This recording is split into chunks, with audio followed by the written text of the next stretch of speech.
하나님 아버지, 우리가 이 밤에도 주님 앞에 나왔습니다. 주님의 말씀으로 우리의 마음과 삶을 주께서 친히 인도하여 주시옵소서.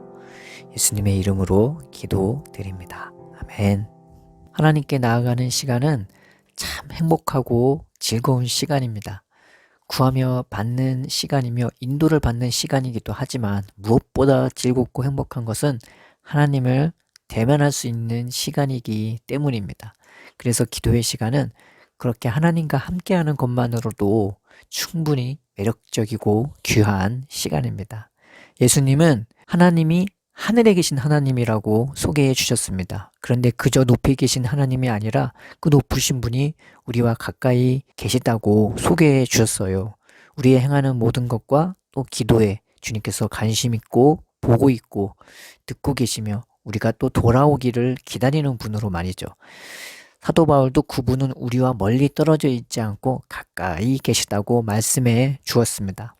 오늘 본문에 이스라엘 백성들이 하나님과 언약을 맺은 후에 그들의 대표, 즉 장로들이 모세와 같이 산에 올라가 하나님 앞에서 같이 먹고 마셨다고 합니다. 그런데 멀리서 볼 때는 굉장히 무서운 분인 줄 알았는데 가까이 가서 보니 청명하더라고 얘기합니다. 얼마나 좋았겠습니까? 그 하나님 앞에서 먹고 마시니 말이죠. 하나님의 아들이요 또 하나님이신 예수님도 이 땅에 내려와서 하나님이 어떠하심을 자신을 통해서 마음껏 보여주셨습니다. 얼마나 은혜로운지, 그리고 얼마나 인자하신지, 그리고 얼마나 사랑이 많으신지, 얼마나 우리를 아끼시는지, 그리고 우리를 위해서 그 능력을 한없이 베풀어 주시는지 말입니다. 그래서 예수님은 말씀하셨습니다. 나를 본 자는 곧 아버지를 본 자라고 말이죠. 그 예수님은 우리를 기도의 자리로 또 하나님의 존전으로 인도해 주십니다. 하늘에 계신 하나님은 참 좋으십니다. 그분 자체가 하늘처럼 청명하십니다. 그래서 하나님 앞에 서면 그분이 우리를 향해서 참 깨끗함으로 맑음으로 진실하게 대해 주시는지 알 수 있고 믿어지고 느껴집니다. 그분 자체가 맑고 깨끗하시기 때문입니다. 선하고 악이 없으며 한없이 좋으신 분이십니다. 또 우리의 아버지이신 하나님을 부르면 그 한없이 우리의 마음이 평안해지고 밝아집니다. 그분 자체가 따스함으로 가득한 사랑의 빛이시기 때문입니다. 기도의 내용보다 중요한 것은 내가 누구와 말하냐는 것입니다. 사람이 막 얘기를 하고 있는데 주위에서 보니 담벼락 보고 얘기하고 있다면 주위에서 그 사람을 미친 사람이라 부를 것입니다. 사람이 막 얘기를 하고 있는데 나중에 보니 자기가 허공에 대고 얘기하고 있더라는 말이죠. 얼마나 어이없고 허무하겠습니까? 사람이 누구와 얘기하고 있는데 앞에 있는 사람이 내 얘기를 듣고 있는지 뭐하고 있는지 확신이 안 서면 그 시간은 영양가가 있지도 않고 때로는 착잡하고 실망스럽거나 때로는 불쾌하기도 할 것입니다.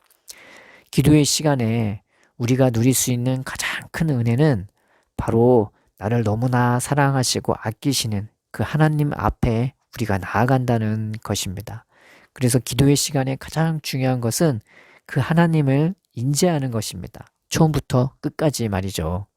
예를 들자면 남녀가 연애를 하는데 제일 중요한 것은 사랑하는 연인이 옆에 있는 것입니다. 영화를 본다고, 놀이동산에 간다고, 맛있는 걸 먹는다고, 좋은 곳을 구경한다고 하면서 옆에 있는 사랑하는 사람과 비할 것이 무엇이 있겠어요? 그 사람이 있으니 그와 함께하는 모든 것이 다 감사하고 고맙고 신기하고 소중한 것입니다.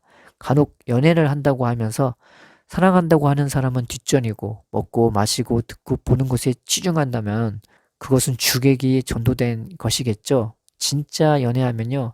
조그만 것에도 행복하고 또 아무것도 안 해도 같이 있는 것만으로도 행복하지 않겠습니까? 우리는 기도한다고 하면서 의무감에 혹 말에 치우쳐서 앞에 계신 하나님을 놓치고 기도하는 것은 아닙니까?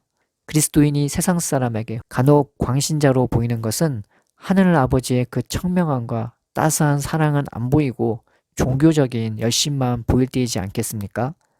내가 누군가와 사랑한다고 하면서 막 뭔가를 보고 듣고 먹고 마시는데 옆에 사랑하는 사람이 안 보이면 사람들이 나를 어떻게 보겠습니까? 쟤 뭐야? 미친 거 아니야? 그러지 않을까요? 마치 세상 사람이 예수님이 안 보이는 그리스도인을 보는 것과 같은 시각일 겁니다. 하나님 앞에 나서면요, 간혹 기도 내용을 잊어버리기도 합니다. 왜냐하면 예수님이 제 마음을 인도해 주셔서 이렇게 믿음을 주시면요, 하나님이 보이기 시작하고 느껴지기 시작해요. 그냥 거기에 위로가 있고, 그냥 거기에 쉼이 있고, 거기에 평안함이 있으며, 여기서요, 참된 만족이 있고, 행복이 있기 때문입니다. 마음이 평안해지고, 그 하나님 아버지의 청명함과 따스함이 내 마음과 내 온몸과 그리고 그 공간과 장소와 시간까지 덮어주는 느낌입니다. 정말 황홀합니다. 거기서 드는 생각은, 아, 하나님, 이대로가 좋사오니 나 그냥 천국 가면 안 될까요? 그런 생각이 들어요. 너무 좋아서요. 그래서 그 기도의 시간에 내 기도는 사라지고 하나님밖에 보이지 않고 내 소망도 사라지고 이미 하나님이 내 소망이 되고 이제 나보다는 다른 사람을 위해서 더 기도하게 됩니다. 왜요? 많은 사람이 이 하나님을 알게 되길 나도 모르게 소망하고 바라게 되거든요. 오늘 본문에 하나님의 존전에 나아가는 자리에 모세가 백성들의 장로들을 이끌고 그들과 함께 나갔다고 기록되어 있습니다. 예수님은 그저 우리 보고 너 기도해 라고 말씀하시는 것만 아니라 친히 우리를 이끄셔서 그 기도의 자리로 하나님 앞에 같이 나아가 주시는 분이십니다. 그분이 나를 이끄시는 것을 무엇으로 압니까? 기도하게 되는 것으로 알고 또 기도할 때 우리의 마음과 생각이 믿음이 오고 내 마음에 감화와 감동이 있는 것으로 알게 되죠. 그것이 바로 성령께서 우리 마음에 역사하기 시작한다는 거고 그것은 예수님께서 일하고 있다는 것입니다. 나를 사랑하시는 그 하나님의 얼굴이 청명하게 보이고 마음이 밝아지고 따뜻해지는 것으로 우리가 아버지와 아들과 성령이 함께하는 자리인 것을 알게 되죠. 그래서 기도의 자리는 무엇보다 아버지와 아들과 성령이 온전히 함께 하시는 자리입니다. 우리가 나를 사랑하시고 그 인도해 주시는 예수님을 믿으면서 기쁨으로 감사로 우리 주님과 함께 그 기도의 자리에 나아갑시다. 하나님께 나아갑시다. 나를 잠잠케 하시고 은혜와 사랑으로 덮어주시는 그 하나님의 존전에 나아갑시다. 세상도 요동치지만 내 마음과 생각도 요동치는데 우리가 감당 안 되는 이 모든 것에서 우리를 쉬게 해주시고 우리를 잠잠케 해주시는 그 하나님 앞으로 나아갑시다. 그래서 무엇을 기도도 하기 전에 그저 하나님 앞에 나아간다는 그 자체만으로도 기도의 시간이 복되고 행복하기를 예수님의 이름으로 축원합니다.